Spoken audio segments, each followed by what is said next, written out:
So if you're going to start, let's start with an easy one like D to G to C, okay?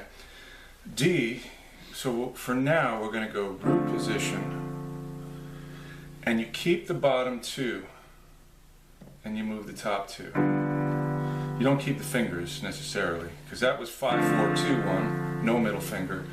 And when you bring these over, use your 3, 5, 4, 5, 3, 2, 1, okay? But it's the same two notes, so you went 5 and 4, 5 and 3, okay? So that's 2, 5, 7. The other one was a minor. And then just keep the top two. If it's a major 7, you can keep the top two. If not, you got to adjust somebody. So again, root position, 7 chord minor, because 2 is very frequently minor like it is in giant steps. So 5.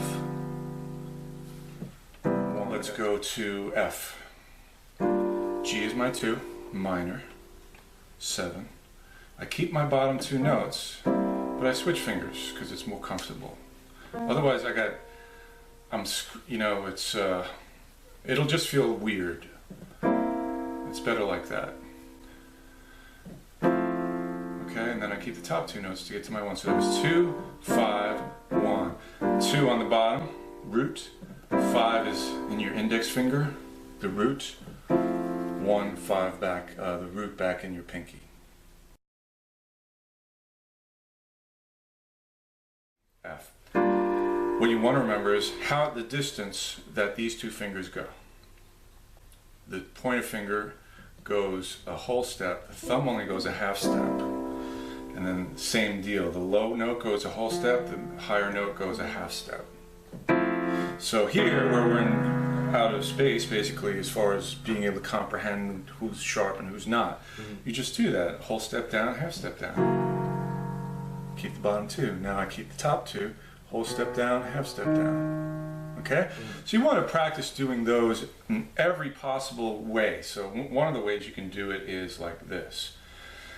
Try to start somewhere remote, like B. B is not too hard. 2, 5, 1. And then just make that a minor 7. And then 2, 5, 1. And make that a minor 7. Etc.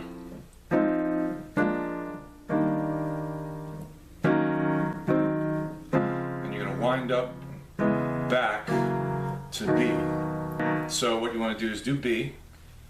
And then do C, because you'll get the other 6 that we didn't get with the first set. This is just one way of doing it, conveniently, and you'll find that a lot of songs do these very progressions anyway, those 6 chords.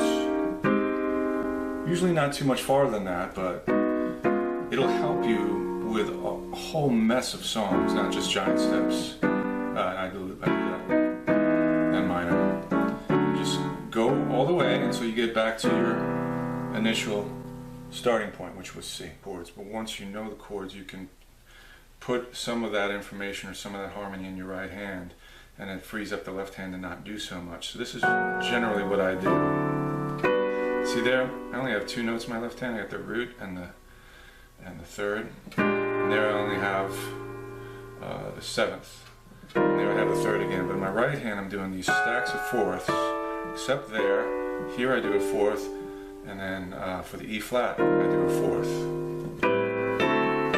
4ths, stack of 4ths in my right hand, 4ths in the right hand. There's extra information, that's 13, you know, major 13.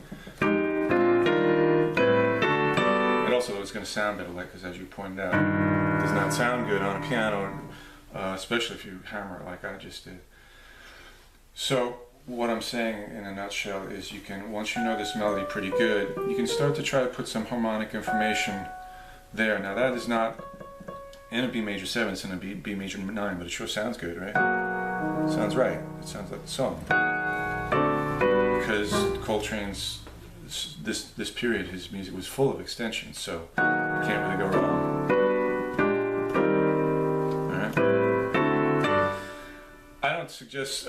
I suggest first that you try to put it together the way you have it with the left hand, the chords that you have. Once you are able to do that, then you can try just adding 1 note under your melody note. for now. In fact, fourths will work the whole way. At least that phrase, not here. See, those fourths all sound pretty good. For this song, it's just got that nature to it.